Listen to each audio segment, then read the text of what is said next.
What's up, everybody? As you may have already heard, we're officially regathering as a church fam this Sunday, June 7th. It's been way too long, and we can't wait to see all of you in person. Things will look a bit different, so we wanted to make sure all of you are aware of what to expect as you join us this weekend. First off, yes, we'll be having both our regular 9:30 and 11 a.m. services with doors opening at 15 minutes prior to each service. So that's 9:15 for the first and 10:45 a.m. for the second. This will allow us to make sure we have more than enough time to sanitize all high touch point areas and ensure our volunteers are ready to serve you and your family. Now, as you drive into our parking lot, one of our volunteers will direct you towards an available spot. We ask that you follow their guidance as they're doing their best to help keep traffic safe and efficient.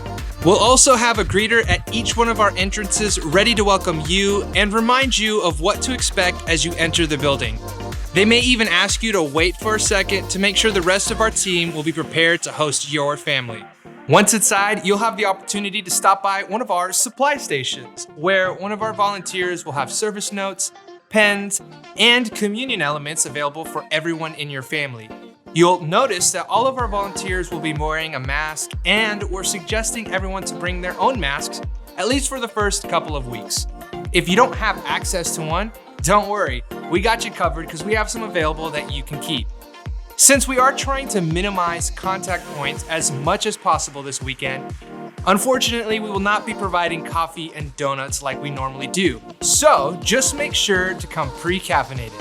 Families will be seated together in the main auditorium by one of our team members in order to maintain optimal social distancing.